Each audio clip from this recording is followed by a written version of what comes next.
kin Nigelec in ya shigo, responsable Nigelec. S'il vous plaît, à la table technique, responsable Nigelec.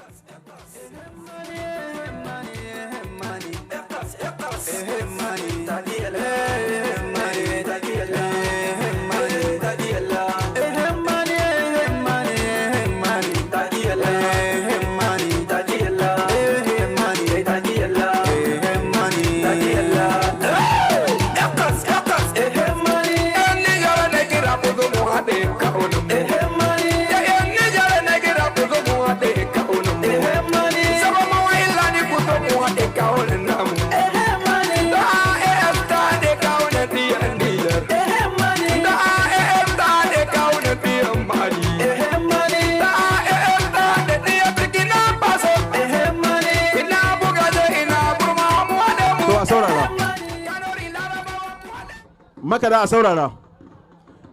saurara sani a saurara za mu ba ligar journal ta tawa magana za ta shigo a hili tana da sako da za ta ba jama'a tawa gaba daya da duka bakin da sun kazaka to baba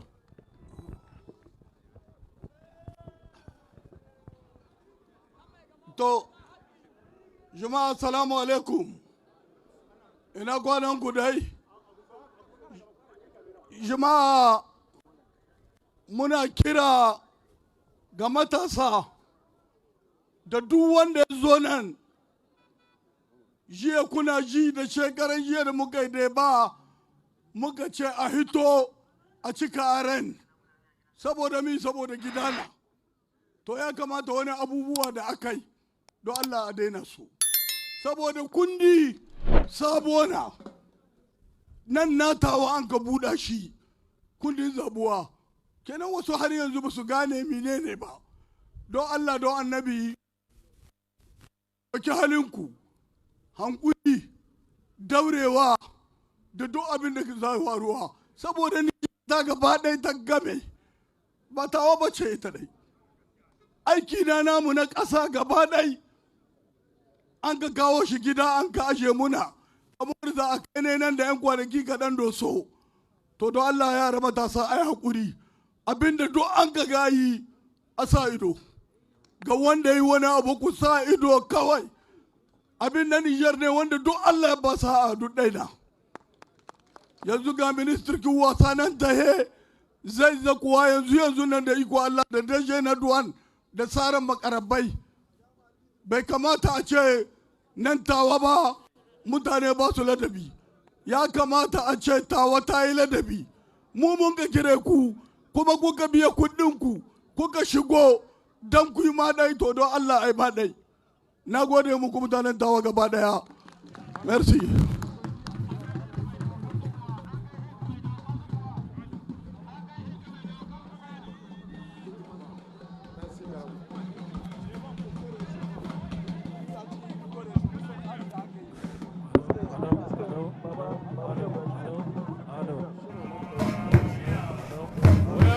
da daɗi ko wani ya gobe shi.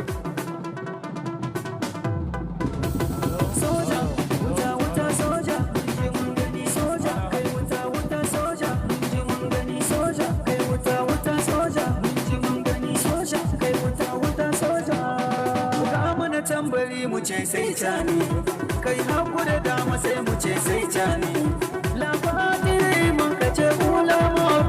Mu kore Faransa mun kace ba masu mu kore Faransa mun kace ba mai mun sai da burin ana ta kashe mu mun gane inci a yau mun dau hanya kakan ta gaji ne Abdallah matso kusa mun hana ana ruwa kasa na shinyewa jima ba a yi kusan sai da magaruwa me yi muna dan hari kusan sai ya faruwa bacci muka tashi mun ga Nijar na karuwa shari muka samu mun ga Nijar na gyaruwa in duka ku tashi mun shirin kokowa Nijar ba maza da ce har mata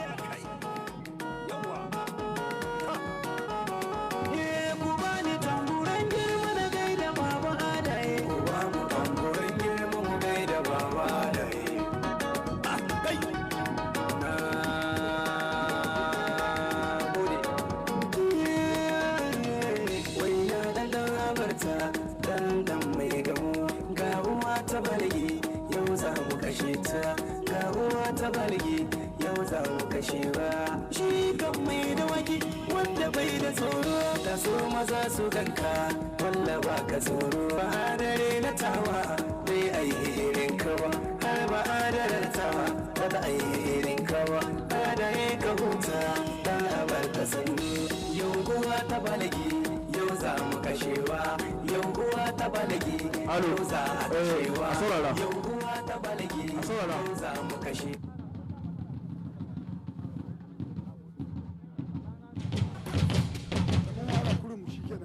Drop le caméra.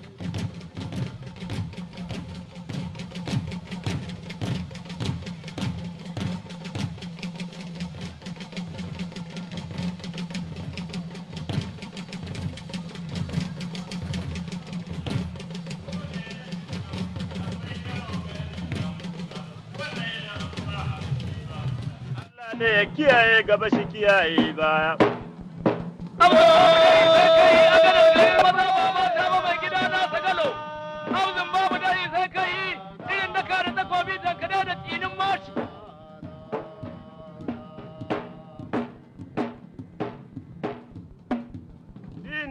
Ana fadan ciwo a dawa a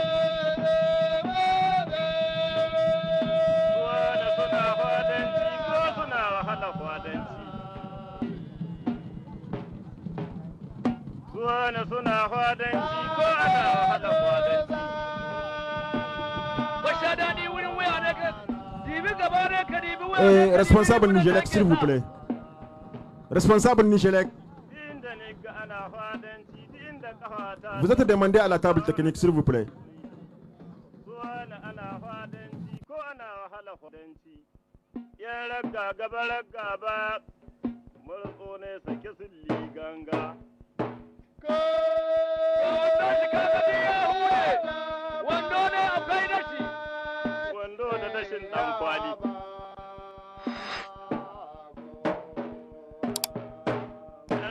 gaba ga wando da rashin dan kwali ni ce kai raga ka cewa ban za ka ce ya ka tabbata ne kai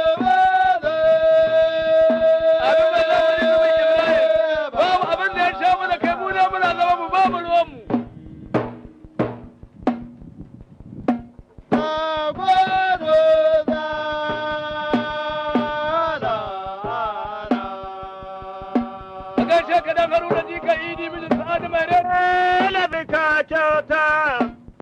na gode masarkin su kuwa an dillo dan daudi alasa gama laulami na gode ma alhaji tukala na ta tukala dan bajin gini baban musa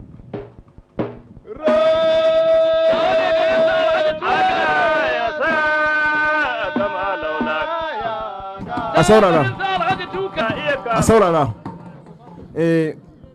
madame Monsieur Lawali Iro Ila in yana nan sai ana neman shi nan table technique Lawali Iro Ila da Madame Fati Abarshi Madame Fati Abarshi muna jiran ku da gaugawa nan table technique. Président, Monsieur le Président de la Fédération nigérienne de lutte, s'il vous plaît, pour la remise des témoignages de satisfaction.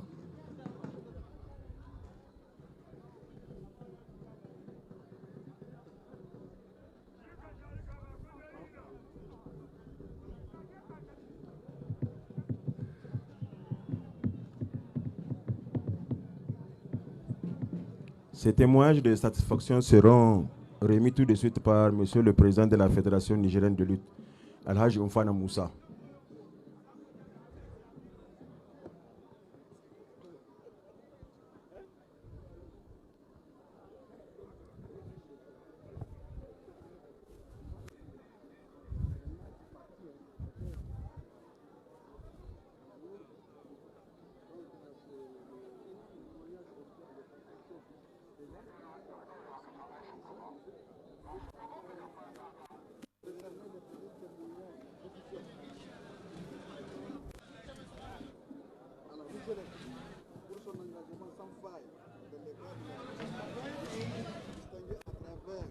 Des initiatives louables au profit de la jeunesse sportive en général et des sports de la lutte en particulier. Au nom de la famille de lutte traditionnelle, nous vous décernons ce témoignage officiel de satisfaction pour servir rendu à la nation.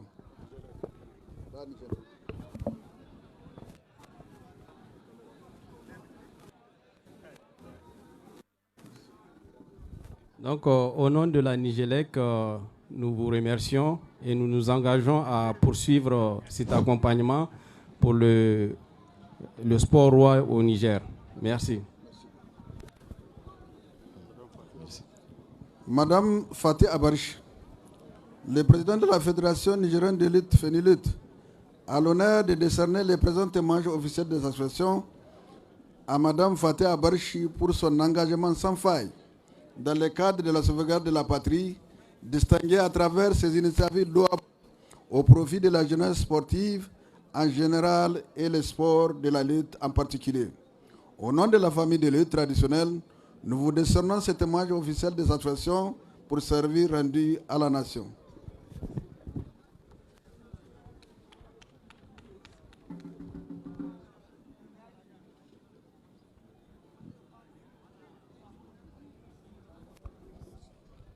Je rappelle que Mme Fatih Abarchi, c'est la directrice générale de la Nigélec, qui est empêchée pour le moment, donc qui s'est fait représenter par Mme Hawa, qui est là. Merci.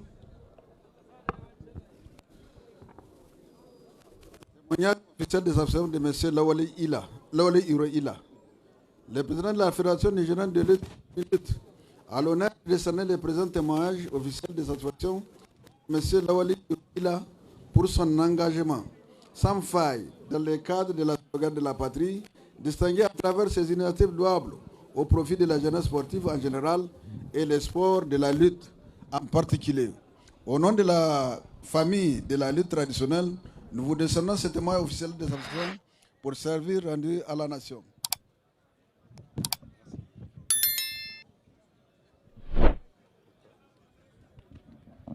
Donc, Lawali Iro, il a aussi été empêché. Il est représenté par M. Abba Amadou Tijani. Donc, merci à vous. Merci à tout le monde.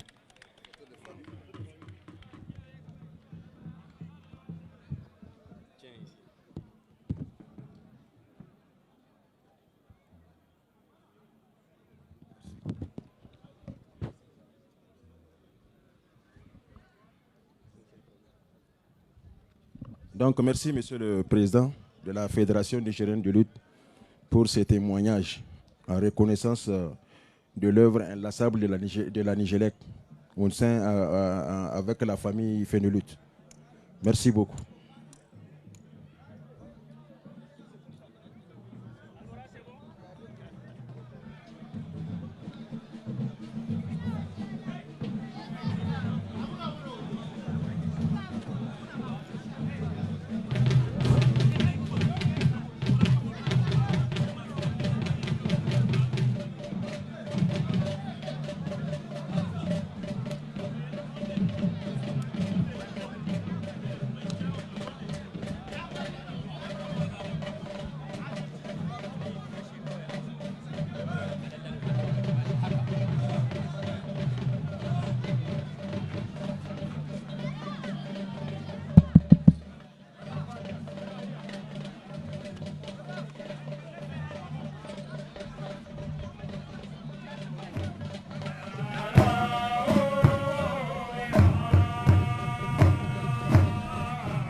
cewa reply to iso mummuni maiga shi yake gudanar da wannan aiki kun ji kaɗan daga cikin ma'aikatan RTN waɗanda ke nan hilin kokowa suna kula da watsa shirye-shiryen abubuwan da ke wakana. Sai fa ba a yi to a manta da albasa ba, mu kuma nan ɗakin magana ni Baro Arzika da Abdulkadir yayi da muke watsa muku waɗannan shirye-shirye da harshen Hausa da kuma zauramanci. Madala Baro Arzika matkanin kidara kayan goga telesa da volisel girgar kemedara ka kemedara era newo kunda kayan ka kinga cilinga kanga nara madi gurjaran ma gurjamo kasinda kusufokulu bore kayan aran sidi kayan go dijo banda matakaci liga shida tubari kalla realisation odo har kambo kayan gati bore kayan ga goyo sokon kanga na amatuaran do amaran bejandi ngai gati Amadou Hamidou Job da Abdul Wahab Abdou Sabi da Malakaso Balkisa Mumuni kasi gane kiskolo yadi mono bore kenga ay kanga ti kamera do arkambo kenga bore sambu ngai gati Isufu Samaila Abdullahi Ali da Malakaso Suleiman Wali da Abdul Malik ngosi kalnewo RTN tawa yadi mono kanga nara mai iljinde kan kusa baka ne fosiara bore kanga tega seni ganen Hamidou Amadou chef karo nga gati Ali Nuhu Jibo yadi mono bore kenga hansa te ngay sigiti Abdurrahman Ousmane da Ismail Iro yadi mono al kaso dobo fongo na kanyara gadi woni mo kanga taran television ay gine bore kengo nga gasandi ngay gati Hamidan Sidian da Gra Abdou yadi mono al kaso bore kenga ay kanga ti sigire me ame sokon ka koy gi sinangu hanno kangana subu si wal yesi imiega da aran sarmadi arama bege bor woni seni gane Rabi Elise bora kanga da madiro gasandimo a seni gane Isufu Mumuni. Yawa Kader yana da kyau mu tunatar da jama'a masu kallon sauraron mu cewa ita kokowa gargajiya fa hakikan lalle yan kokowa ne, amma banda yan kokowa da mu kanmu da sauran magabata akwai kamfanoni da masana'antu da ke dafa ma ita wannan kokowa gargajiyan, banda su akwai mutane ɗaiɗaiku waɗanda don sha'awa don kishin ƙasa har kullum suke bin lamarin kokowa sau da kafa suna ba da gudunmuwarsu. Ta haka ne Alhaji Dan Maliki Mai Damusa, kamar da kowa ya riga ya san shi shekara da shekaru yana dafa ma kokowa gargajiya, to a wannan karon ma ya yi iya ƙoƙarin shi domin taimaka ma ƙungiyar tsohin 'yan kokowa da mota ga ta nan a tsakar hilin kokowa nan yanzu haka kowa yana ganin ta. To ita wannan mota da shi Alhaji Dan Maliki Mai Damusa ya ba ƙungiyar tsohin 'yan kokowa ita ce su kuma kasancewa wannan turnuwa din ko in ce wannan kwambala ta RTN da haɗin gwiwa su ake yin ta, su tsohin 'yan kokowa suka ce to su ma ga tasu gudunmuwa nan sun ba RTN wannan mota a miƙa ma duk ɗan kokowan da ya ce wannan kofi.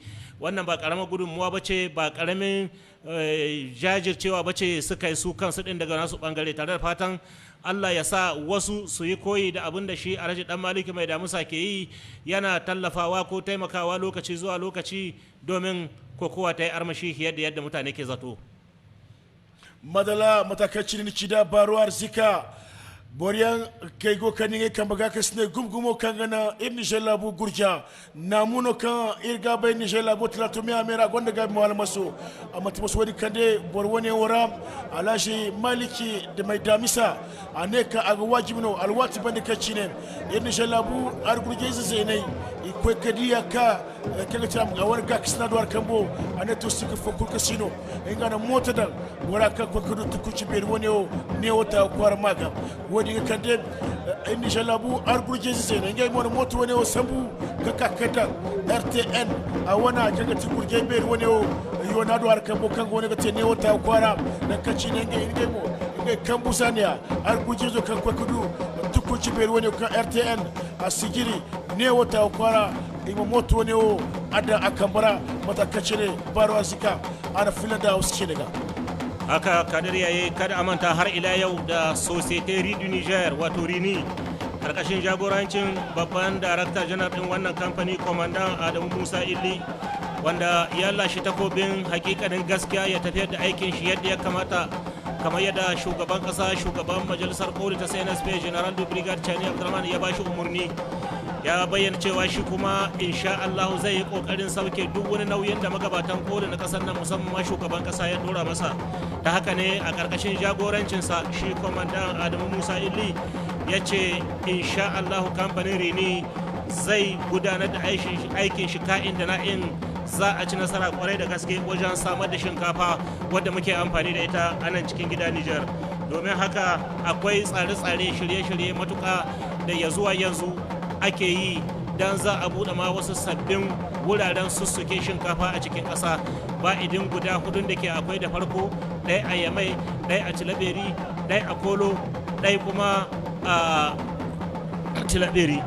Ba idin su wato akwai wasu sabbin wurare da za a buɗe dai wannan a cikin sabon tsarin da hukumomin yanzu suka yi na samar da shinkafa wadda 'yan Nijar za su rika amfani da ita a cikin gida, saboda ba ka bugun gaba ka ce kai 'yancin kanka kake nema kuma ya zamanto sai ka je ka tara koko ko kuma ka bubuga wani kofa ka ce dan taimaka min da tiya biyu nan. To a'a, ka yi kokarin samar da wadatar abinci a cikin gidanka tukuna kamin ka bigi kirji ka ce kai ka ishi kanka. Ba isa kai muddin ya zamanto ba a ciyar da al'umma ko kuma sama mata ababen more rayuwa ba. Wannan yana daga cikin mayan abubuwan da hukumomin CNSP suka sa gaba domin ganin hakikanin gaskiya 'yan Nijar a yanzu kowa ya kama kima shi, kowa ya kama murtaba shi, darajar dan Nijar ta dawo, ita kanta kasar ta Nijar wato ta sake fuska, ta sake suna ma a idon duniya baki daya. Ne bai matakaci ne kida bari arzika in Nijar la bujin bora General de Brigade Abdurrahman Chani waka da jinano kangati in Nijar la bubon dura banda irmi yega do irbondura moy kanga ti men waro do ar kambo wodi ga kanda an fonde no inni shalla bo fiya sul matara na kurka farigo imagoy kanga na men waro ama wasini shalla bi klato me amese wodi fondera ane aga himanda mo inni shalla bu kampano kanga mo fonde sokon company woni kanga tiri judiciaire ima no gabi hanno kanga nan ama goyo no gabi ima goyo zadandi inni shalla bo fiya sul matara woni kande ini batamiye sokon ini rugaya hanse ni shalla bo fiya azul matara zadifa kaltilberi rugay me ame ini hanse ima moadan kangana ilmi si ko kamo sambu tare la bayra kan irsi bay mo wone o mata kacin no awana ba no gonanda ala agilla bi zaina fa zamir ga bay mo kan mo kan foyon gona kan mati akaka tele ga mo anen no kay ga bore ga ba no nafa ya dinga aga wajibi no wo kan girga ga ba no nafa wo kan girba no kumandi wone wo irma for illa bora irma for illa bora kan la bi zaina fanda wone gati gurja kai inda shella bujir buram General de Brigade Abdurrahman Chani ada jiri wodi seno ana noru anadan ridu Niger kampano do har kambo kakane mu goy pede go gasandi kangana inda shella bo fiya zul matara ima nongu ya feri ka la bizai iga kokir mo dai kadu kana fada amla bije klatome ame gamba no china amla bona fa irmo dir bondura me ngwaro da har kabo baro arsika Kader, banda magana samar da wadatar abinci da hukumomin kasar nan suka sa gaba, idan kuna tune nan ba da daɗewa ba, wato an kaddamar da wani babban tsarin noman gandari musamman noman shinkafa a ko'ina cikin faɗin kasar nan, hatta jihohin da galibi a tarihi noman gero, dawa da wake kawai suka sani, to a yanzu ana jarba noman shinkafa a cikin waɗannan jihohi. To ba idan magana wadatar abincin, hukumomin ƙasar nan ba su tsaya nan ba, a yanzu sun dukufa har ila yau wajen samar da wadatar shi kanshi makamashi, ma'ana independence energetic. Kowa ya ga irin wulakancin da aka nuna mana biyo bayan juyin mulkin shekara ta 2023 inda kasar Najeriya, makwabciyar Najeriya, Aminiya Najeriya ta yanke muna wutar lantarki tsawon watanni masu dama. To domin magance ire-iren waɗannan abubuwan na takaici, irin waɗannan abubuwan na tozarci da sauransu, a yanzu sabbin magabatan kasar nan karkashin jagorancin General de Brigade Abdurrahman Chani suka ce to ta ƙare. Dalili kenan kamfanin dillancin man fetur na ƙasa Sonidep aka bashi wato damar ci gaba da ba da nashi kuzari ko nashi kokari shi ma ta wannan fanni, aka ba shi izinin yin bincike da ma haƙo man fetur a cikin ƙasar nan, musamman yankin Birma. Can ne kamfanin Sonidep ke gudanar da ayyukansa. Dalili kenan ma domin gudanar da wannan aiki Sonidep din ta kulle yarjejeniya da wani kamfani Olive Energy domin su yi aiki na haƙan man tare a yankin na Birma. Shi dai wannan kamfani na Olive Energy ya ɗau alƙawarin cewa insha Allah zai samar da dukkan kuɗaɗe da kayan aikin da ake bukata domin gudanar da wannan aikin, ta yadda zai taimaka ma Niger ta samu 'yancin kanta ta fannin makamashi. Ta haka ne kamfanin na Olive Energy ya ce zai yi aiki da 'yan Niger tsantsa zai yi aiki da su a cikin duk wasu ayyukan da aka ɗora masa ko aka bashi nauyin gudanar da su. Kama har ila yau ya ɗauki niyyar ba 'yan Nijar horo har su kai inda su kansu za su rika tafiyar da wannan aikin na haƙon mai da kansu. Akwai kuma ayyukan ci gaban al'ummomin yankunan da ake haƙo man fetur ɗin a cikinsu da shi wannan kamfani na Olive Energy ya ɗau nauyin insha Allahu rika yi daga wannan wuri zuwa wancan don jin daɗin rayuwar jama'a. Wato ayyukan sun shafi kamar fannin ruwa, ilimi, kiwon lafiya, noma, makamashi da dai sauran duk ababen more rayuwa.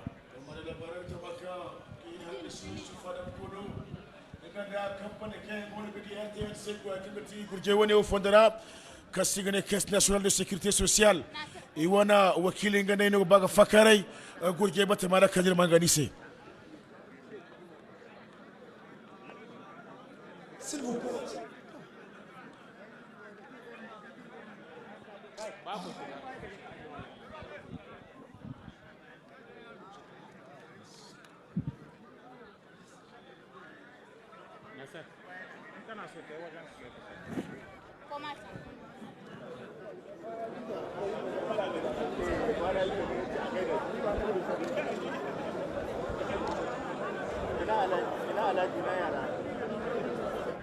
Bismillah ar-Rahman ar-Rahim.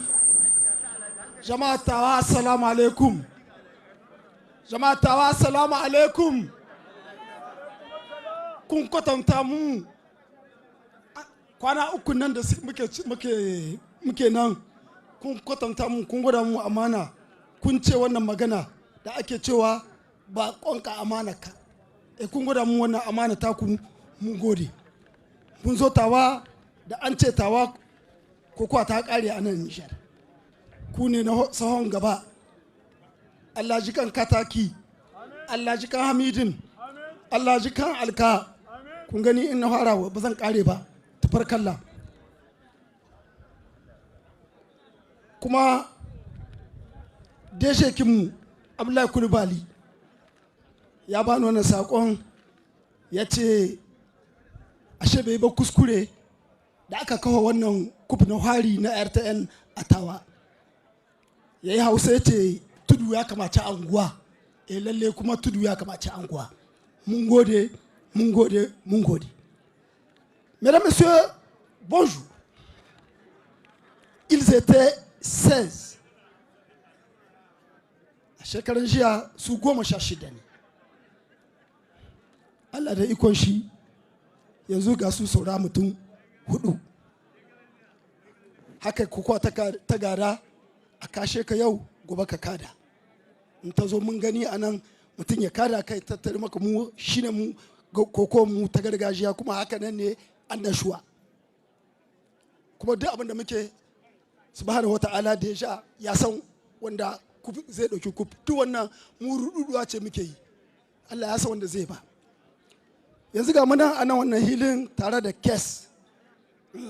Uwaye mu a da suna cewa familial, zani familial, zamu familial da muka bude ido kowa ya san wannan sunan kes national. Kes national ita ce wadda take tahiyar da ma'aikata da sauransu.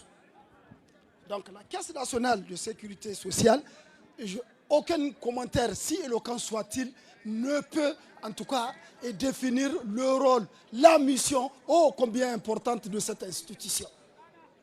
Elle nous accompagne, elle a accompagné nos grands-parents, nos parents, maintenant c'est notre tour et ce sera le tour de nos progénitures. Et qu'est-ce al-Baraka. Nous sommes ici avec Kadri Ismaël, directeur régional justement de cette institution de Tawa. Alors très rapidement, parlons bien. Quelle est la mission de la caisse? Bien, assalamu alaikum. Merci, Monsieur Kodo. Comme vous l'avez si bien dit, une institution noble au service de la population. La Caisse nationale de sécurité sociale, je ne vais pas revenir sur l'histoire, la création que aujourd'hui, quand même, à travers vous, beaucoup connaissent déjà. La question de savoir la mission, notre institution a pour objet de gérer, n'est-ce pas, les branches de prestations instituées par la législation en faveur des travailleurs, dit-il, visés par l'article 2 du Code du travail, c'est-à-dire le privé, mais aussi les auxiliaires de l'État, les apprentis, les stagiaires des centres de formation professionnelle, ainsi que les indépendants. Donc, ces missions-là, ou du moins cette mission, elle est mise en œuvre à travers la gestion de la branche des prestations familiales, la branche de réparation et de prévention et de réparation des accidents de travail et maladies professionnelles, ainsi que la branche de retraite de pension. Au-delà, notre institution gère également le fonds d'action sanitaire et sociale qui est mis en place dans le cadre de la gestion des prestations en nature. Alors, vous avez parlé justement de la nature, parlez-nous un peu de ces prestations par votre institution. D'accord. En parlant tout à l'heure, vous avez parlé des familias, où ce que les gens connaissent le plus, c'est Familia Kudinyara. Voilà. Voilà. Donc, dans le cadre de ces prestations-là, nous avons, au-delà des prestations en espèces, nous avons des prestations en nature qui sont mises en œuvre, donc, comme je le disais, à travers le Fonds d'action sanitaire et sociale. Ces prestations en nature couvrent effectivement les, comment ça s'appelle, émises du moins en application par les centres sociaux, centres médicaux qu'on appelle CMS Kurama, les centres médico-sociaux que nous avons un peu partout au Niger, dans les 5 régions, Niamey, Maradi, Zender, Tawa et Agadez. Et très bientôt, dans les régions de Dosso, Tilaberi et Difa. Ces prestations vont à l'endroit effectivement des travailleurs salariés et de leurs familles, que nous invitons d'ailleurs vraiment à fréquenter ces centres-là dans le cadre de la prise en charge de leur santé, de la mère et de l'enfant, mais aussi de l'adulte, Inch'Allah. Malam Kadri, wannan ɗan gurin a faɗe shi a takaice da Hausa. Wannan gurin abin likitan nan ina tsammani mutane ba sani ba. Ko ne haka ne a waɗi da matsa za mu kwatanta. Donc, abin da na ce yanzu shine kaman a kes abin da mun ka sani kodo shine a ce family an ta amsan kudin yara. Bayan kudin yara ya kamata jama'a ma'aikata su gane cewa akwai likita ko in ce akwai likitoci cikin jaha-jaha wa'anda kes ta girka da suke aiki bisa ga harkar ciwon lahiya na jama'a. Donc, likitoci, likitoci, c'est ça qu'on dit? Voilà. Likitoci nan suna nan zamne dan saboda ku, dan saboda ma'aikata da iyalansu ya kamata a ce suna zuwa wa'annan likita ana musu gwaji, ana balle yanzu muna cikin lokacin masassara, ana ba da magani da komi, kuma me yake da suna kuɗi sauƙaƙe, insha Allah. Alors, M. Kadri, y a-t-il des innovations concernant les paiements? Oui, les innovations, il y en a vraiment beaucoup. Dans le cadre du paiement des prestations familiales, notre institution a commencé d'abord par mettre en place l'outil. L'outil de paiement à travers une application vraiment moderne qui répond à l'exigence du moment, comme on le dit. Aujourd'hui, vous avez les paiements par NITA, vous avez les paiements par banque que nous faisons des pensions. C'est pour alléger, c'est pour amener ces pensionnés-là à être beaucoup plus proches de leurs droits. Au lieu de venir faire la queue toute la journée au niveau de la CNSS, nous avons préféré collaborer avec NITA pour que chacun puisse bénéficier de ses droits là où il est, à côté de chez lui. C'est une innovation. Dans le cadre également des paiements par banque également mensuels, c'est également une innovation et on continue à innover, Inch'Allah, dans ce domaine. Une dernière question, je suis témoin oculaire et vous nous avez accompagnés en termes de lutte. Vous faites partie en tout cas des premières institutions qui ne badinent pas avec la communication. Quelle est cette politique-là de la communication que vous avez tant prônée? Aujourd'hui, M. Kodo, cette politique de communication, elle se matérialise déjà par notre présence ici. Absolument. Donc, et la constante de votre présence. Voilà, exactement. Nous étions sponsors premium de la lutte du sable national à Agadez. Nous sommes là aujourd'hui avec vous. C'est pour démontrer le dynamisme de cette communication et de montrer également tout ce que nous faisons comme nous donnons d'abord comme prestations et autres aux populations pour qu'ils puissent rentrer dans leurs droits, pour que ces gens-là puissent rentrer dans leurs droits. On nous fait signe de l'arrivée des autorités. On va attendre donc voir. Et de toute façon, nous avons fait le tour. Et merci en tout cas de votre disponibilité. Et je crois que vous préparez déjà Dosso dans moins de 75 jours. Inch'Allah. Merci beaucoup.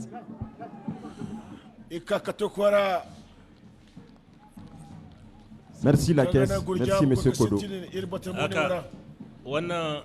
su ne ma'aikatar tallafin iyalan ma'aikata kenan wato jama'a kowa ya kama jikin shiga mai girma minista na to biyo bayan waɗannan bayanai da suka yi yanzu ministan matasa raya al'adu da wasannin motsa jiki colonel major abdurrahman amadu shine ya iso a nan hilin kokowa na tawa domin a yi ƙarshen wannan kokowa a gaban idansa. Wannan yana daga cikin irin kyakkyawar yarjejeniyar da ke akwai ko kuma haɗa gwiwa da ke akwai tsakanin ƙungiyar Fenilut, ma'aikatan ministan wasannin motsa jiki da mu kanmu 'yan RTN. Saboda wani abin da za a yi wajibi ne sai an haɗa gwiwa da abin da ya shafi maganar sadarwa. Ya baro matakaci na cida nishin labu ministro kan gawo da furtage za da yango fonda cina daga haman yotan da yango colonel major abdurrahman amadu da ta guvernoro to jama'a ikakato batora a tashi a taba irme cino bodai ministan wasanni ya shigo hilin kokowa hamida mai dare na tawa. Nous sommes actuellement à l'entrée de son excellence monsieur le ministre de la jeunesse, de la culture, des arts et des sports, qu'accompagne le gouverneur de la région de Tawa, du directeur général des douanes, du secrétaire général du ministère de la jeunesse, des sports et de la culture, et leur suite, du président de la fédération nigérienne de lutte, Alhaji Omfane Moussa, du directeur régional des douanes de Tawa, le colonel Hamani Umaru.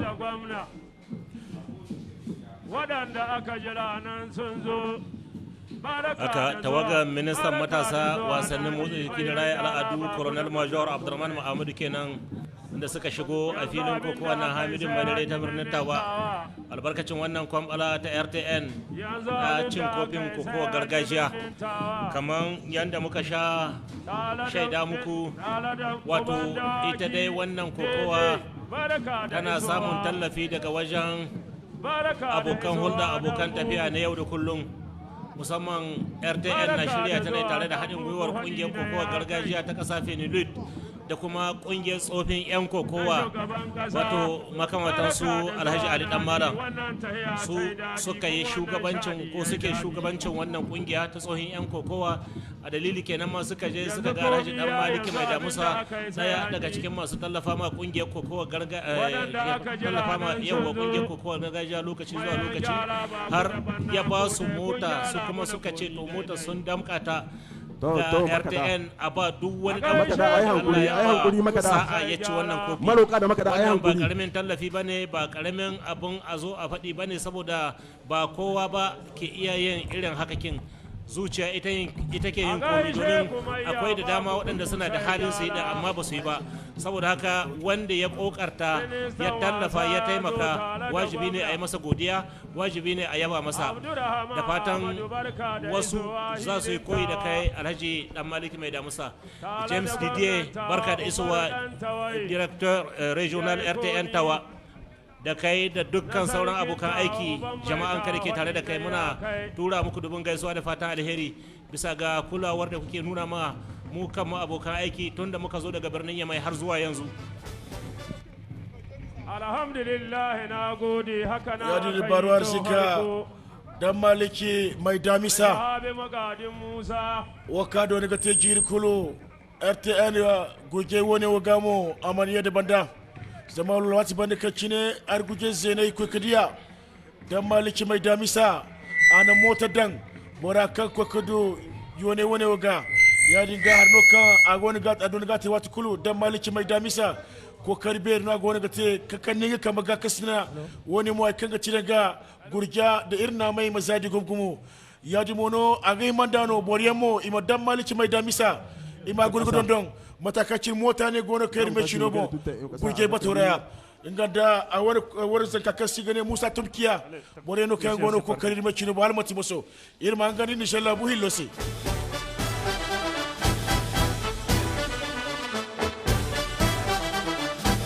Des rives du Niger aux confins du Ténéré, frères et sœurs nous sommes, enfants d'une même patrie, le Niger, nourri de la sève des mêmes idéaux, pour un Niger de paix, libre, fort et uni, pour un Niger prospère, le pays de nos rêves, pour l'honneur de la patrie.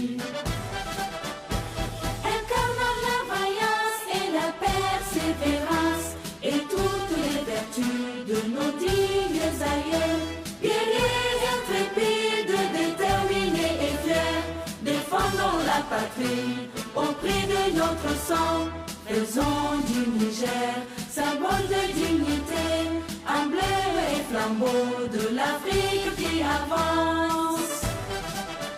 Pour ces nobles idéaux, debout et en avant pour le travail, en avant pour le combat. Nous demeurons debout, portant haut le drapeau de notre cher pays, dans le ciel d'Afrique et dans tout l'univers, pour construire ensemble un monde de justice, de paix et de progrès, et pour faire du Niger la fierté de l'Afrique.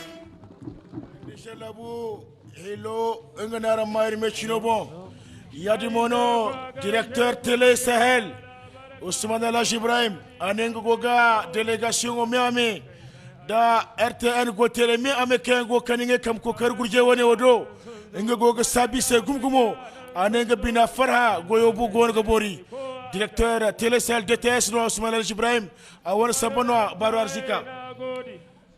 haka ne baki ɗaya ma za a iya cewa babban darakta na RTN Alhaji Abdullahi Kulibali yana tura dubun gaisuwa da fata alheri zuwa ga daukacin ma'aikata na RTN da ke nan tawa suna gudanar da wannan aiki na watsa shirye-shiryen kokowa da shirye-shiryen kwambala kokowa da ita RTN ta shirya a nan hilin kokowa Hamidin Mai Dare. Kazalika kamar yadda ka bayyana Alhaji Usman Ibrahim shi ma yana tura dubun gaisuwa ga daukacin ma'aikata da ke nan waɗanda ke faɗi tashi tun zauwan mu kawo yanzu, kuma insha Allahu nan zuwa maraicen yau za a kammala ita wannan kwambala a tantance dan koko wanda zai ci kofi kuma a haƙi tsari na gaba idan Allah ya yarda. Ruwan goro ya de barar sika irma turan bore do mo kan o kursu subo arguje stachino chindi tawo gonda arguje hinka Nura Hassan da Abdul Salam Sumaila Nyamai gonda Abba Ibrahim doso a gonda Siraji Tahiru arguje zainu ake chindinge botacha inna chara se tawo hinka Nura Hassan Abdul Salam Sumaila Nyamai Abba Ibrahim doso Siraji Tahiru.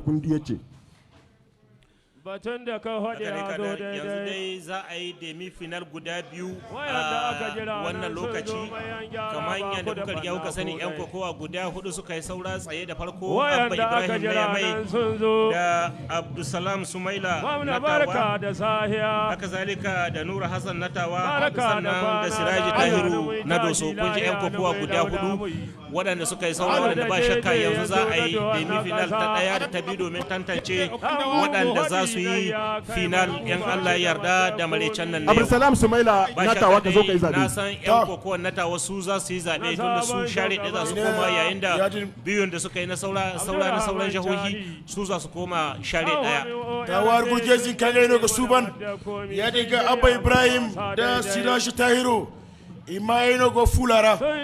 So Abdulsalam Sumaila ngano go ko Subaniya. Alhamdulillah Abdulsalam Sumaila Tawar Gujeno. Asuban. Abdulsalam Sumaila Santir ruwan goro na Tawa ya dauko Siraji Tahiru. Santir tsanwa na Doso. Abdulsalam Sabu Siraji Tahiru ya riga Nura Hassan inganda Abba Ibrahim. Wallahi ku ce gonori.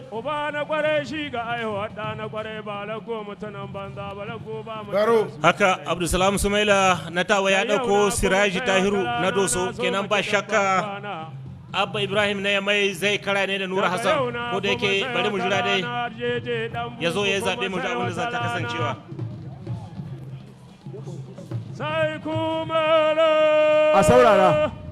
A saurara kamar yadda muka shaida muku wato wannan kokowa ne na samun tallafi daga ɗaiɗaikun jama'a waɗanda ke nuna kishi ko nuna son ita kanta kokowar gargajiya daga cikin ire-iren waɗannan mutane mutane ko da za a shirin fara yanzu wanda tsawon shekaru da dama yake marama ita wannan kokowar gargajiya baya yadda ya kamata sai final da aversama shi na nan cikakken shi har ƙarshe Allah ya ba mai rabo sa'a.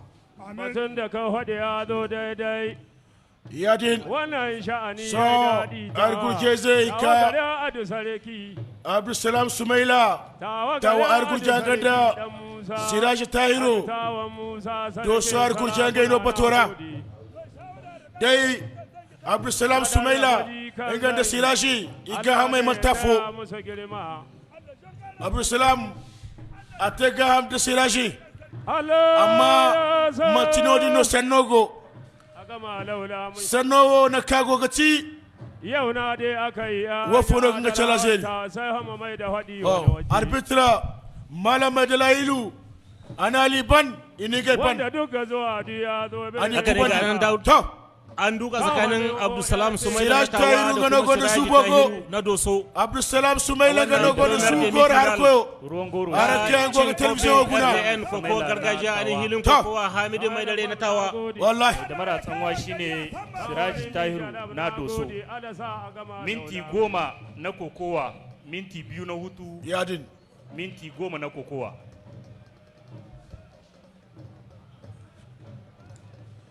baro ine gonda minti way gurje won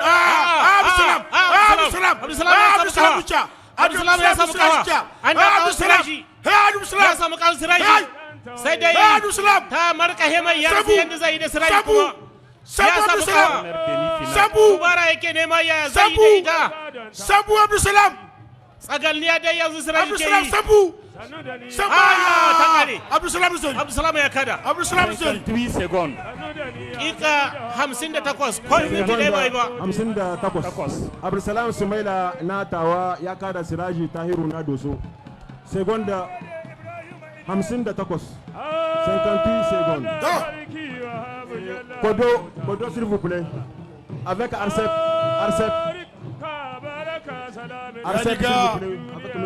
alarga kwegato demi finali kataga Isufa da Kodo nganda saruso kanga goida mo da kayan sirfo da dahi mandai bo kasigine Arcep ya dakata Yahya ya dakata tukuna akwai passage Gadar da wannan takaitaccen sanarwa daga dan Maliki mai da Musa wanda ya aiko da kudin shan ruwa ga mu jika 20 baro arzika Kadar yayi jika 20 shagalo jika 20 haka zalika Musa ya mai hidima daga wannan shi ma ya ce da jika 20 ya sha ruwa tawa a saurara maka da Sani taimaka ma kungiyar koko gargajiya ke Sani a saurara maka da Alhaji dan Maliki mai da Musa jama'a in an kai magana ku saurara da Allah akwai passage cikin hilin kokowa uwar ta na Andret kenan a bar kidi ha a kare na shaida musu mu dukan nan da muke nan bori guda ne muke ma tsahi kuma yau da gobe yayi karin wasa da kun ga mutane sun shigo nan su Sani Zamani su Kadiri su Kura ku dinga shiru mana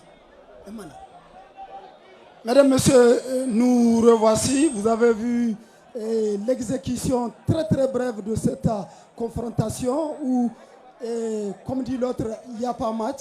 Après quelques minutes, quelques secondes, j'allais dire, d'observation, et tout de suite, Sumaila d'Ottawa a enchaîné avec un ramassement de jambes, compte tenu de son envergure, compte tenu de son physique, devant un adversaire relativement de petite taille et de petit gabarit. Il va sans dire la DDP, la différence de potentiel physique ici a prévalu et c'était sans coup férir pour faire culbuter le lutteur de Soleil et cela en 58 secondes.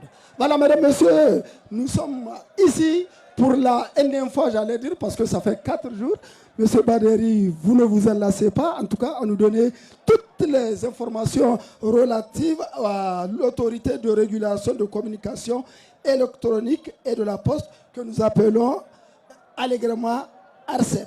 Alors, quelles sont, dans un premier temps, les missions de votre institution? Oui, merci, Monsieur Kodo. Je commencerai d'abord par féliciter la radio-télévision du Niger pour avoir pris l'initiative d'organiser ce tournoi, n'est-ce pas, qui est vraiment une réussite et donc qui entre dans le cadre des idéaux des plus hautes autorités de notre pays, notamment le Conseil national pour la sauvegarde de la patrie et le gouvernement, qui, pour eux, en tout cas, prônent toujours, n'est-ce pas, la cohésion. Donc ce tournoi vient à point nommé. Et félicitations donc au comité d'organisation, à la chef de mission, Haji Amemouna Tembo. Merci bien. Alors pour revenir à l'ARCEP, l'ARCEP c'est l'autorité de régulation des communications électroniques et de la poste, qui a pour mission, comme c'est dit dans ses sigles, la régulation des communications électroniques et de la poste au Niger. Et en termes clairs, c'est quoi? C'est d'abord veiller à l'application stricte, n'est-ce pas, du respect des textes réglementaires, notamment les cahiers des charges, les conventions, les autorisations et les licences qui ont été signées par les opérateurs. La deuxième mission, qui n'est pas des moindres pour l'ARCEP, c'est d'assurer en tout cas la protection des intérêts de l'État, des opérateurs et des utilisateurs, n'est-ce pas, en veillant à la mise en œuvre d'une concurrence saine et loyale par les opérateurs.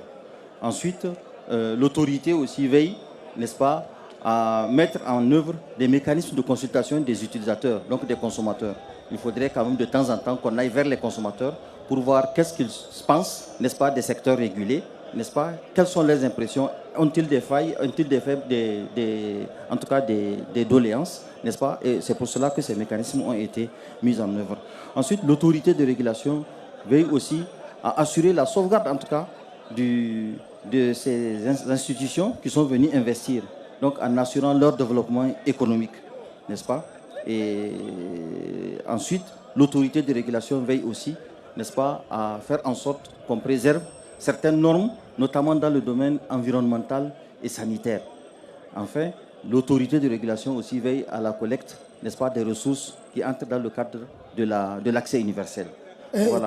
Très rapidement, M. Baderi, vous avez des sensibilités de tout genre à régler. Alors ici, j'ai une petite question. Le rapport, les relations entre clients et consommateurs. Donc là, vous voyez, comme je vous avais dit, le deuxième point de notre mission, c'est préserver, en tout cas protéger les intérêts de l'État, des opérateurs et des consommateurs. Et donc c'est à ce titre-là que l'autorité est en contact permanent, notamment avec les associations de défense des droits des consommateurs, qu'elles soient celles qui ont des sièges à Niamey, qu'elles soient celles qui sont à l'intérieur du pays. En tout cas, nous les consultons régulièrement. Et pour cela, l'autorité de régulation a innové en mettant en œuvre une plateforme sur son site www.arcep.ne où, en tout cas, les consommateurs peuvent directement déposer leur plainte. C'est un formulaire qui a été spécialement développé pour, en tout cas, permettre à ces consommateurs-là de pouvoir nous saisir directement. Ensuite, nous avons aussi notre compte Facebook, n'est-ce pas, ARCEP, qui est aussi animé, qui est actif et qui reçoit aussi, en tout cas, les observations et les remarques, les suggestions des consommateurs. Enfin, nous avons aussi un compte WhatsApp, le 90 98 66 76, où, en tout cas, nous recueillons régulièrement les doléances des uns et des autres. C'est pour vous dire que l'autorité de régulation est toujours à l'écoute, n'est-ce pas, des consommateurs, est toujours à l'écoute des doléances des utilisateurs, des secteurs régulés, malgré quelques soucis qui sont liés notamment, par exemple, pour cette année 2024, qui sont liés aux intempéries. Les intempéries. Voilà. Et ça a impacté un peu les fibres optiques. Absolument, Merci. absolument. Merci donc à M. Bari, Inch'Allah, et M. Baderi, Inch'Allah, au rendez-vous à Tawa dans quelques 75 jours, si Dieu le veut.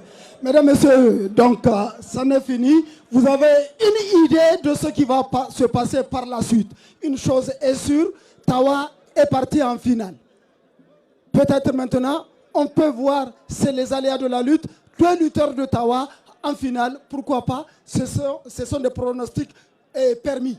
Où Tawa donc peut être premier, deuxième, ou Tawa peut être deuxième, troisième ou quatrième. En tout cas, quoi qu'il advienne, Tawa sera en finale et sera dans le Gotha des 4 meilleurs lutteurs de cette coupe. RTN est une initiative louable par la radio-télévision du Niger. Merci beaucoup.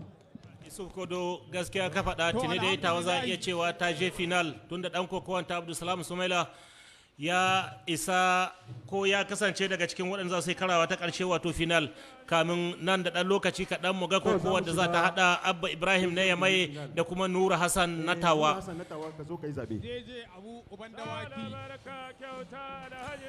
Dubin gaisuwa da fata alheri zuwa ga etablissement ɗan bashi musamman Malam Ibrahim Habibu Wagon Kobel gaisuwa ce daga abokin aikinmu Saidu Usaini. Santir ruwan goro na Tawa ya dauko Abba Ibrahim.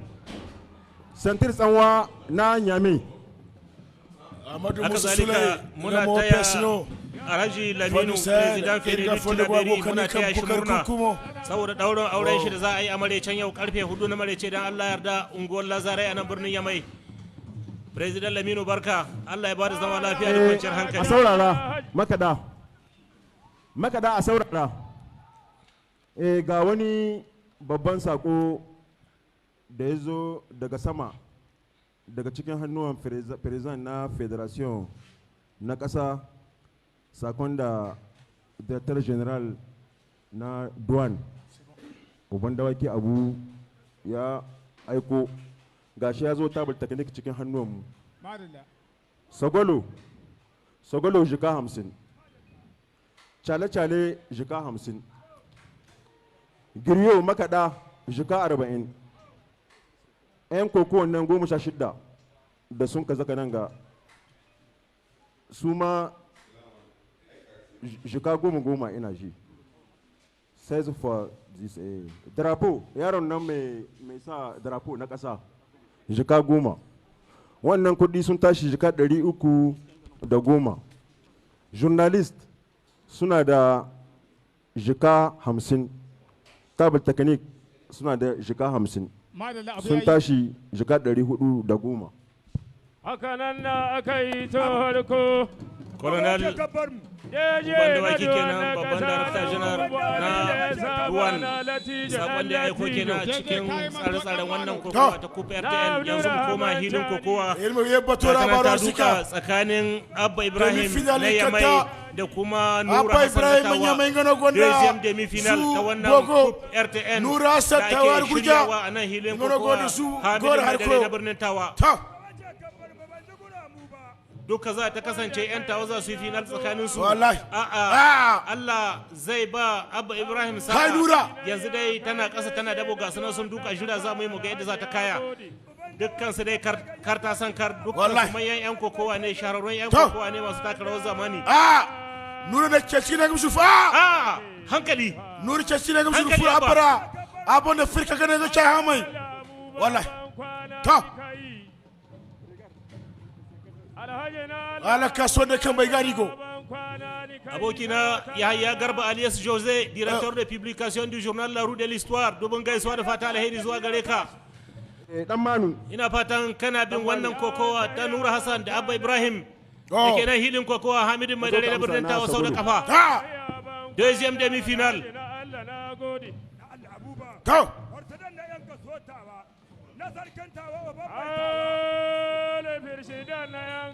Arbitroni muka batora. Akwai motsa kai hili. Ani muka batora. Saboda kokowa ba ta yi wajen buhu, gardama take kawowa. Akwai motsa kai hili inda za a yi kayan da ba gardama. Mai damara ruwan goro shine Nura Hassan na Tawa. Mai damara tsanwa shine Abba Ibrahim Ibai makada baro bor kukuwo asiba bor kaina gurgei haka ne wallahi asiba bor kaina gurgei daga jere waya shani gare ta wannan na yarda zancen ka ko kowa tsakanin dogo daga jere ma'ana Nura Hassan shike dogo yayin da Abba Ibrahim kuru ne kuma mugun dan kokowa Abba Ibrahim Muhammad Hadi Gonda Buda directeur régional des sports et de la jeunesse sortant de Tawa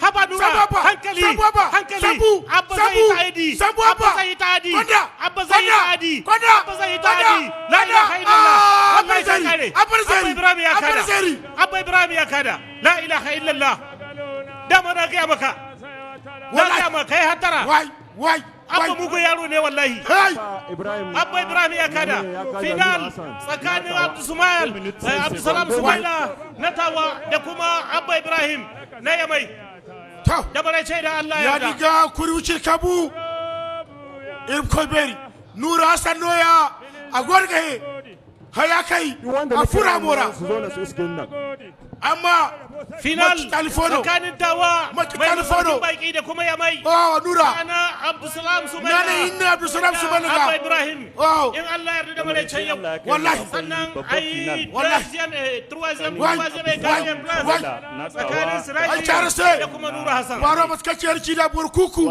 asiba ga burkaina kuje wallahi kai yau na ga mamaki Nura Hassan abba matifala wallahi abba matifala Nura amma duk da haka abu ya murkushe shi ai ta baro irmu bore gorbari kalucin kabu dir kojir chaba haka Abdulsalam Sumaila Allah yarda kada idan hali Abba Ibrahim ibu ko final do inshallah a jedar mu armen president Fenilu na Tilaberi Alhaji Laminu yau da maraice karfe 4 bayan sallar asar a can unguwar Lazarai dake birnin Yamai president Laminu Allah ya bada zama lafiya muna taya ka murna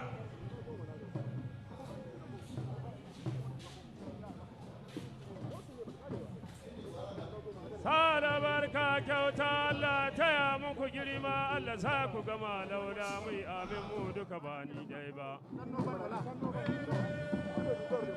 Wanda duka zo adi ya zo.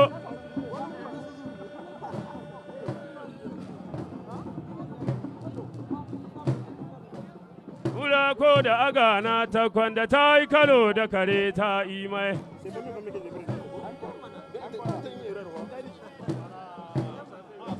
Alhaji na Allah Abuba muna ban kwana shugaba na yan kasuwa na Tawa na gode da in tahi baban kwana gara kasa tahiya ta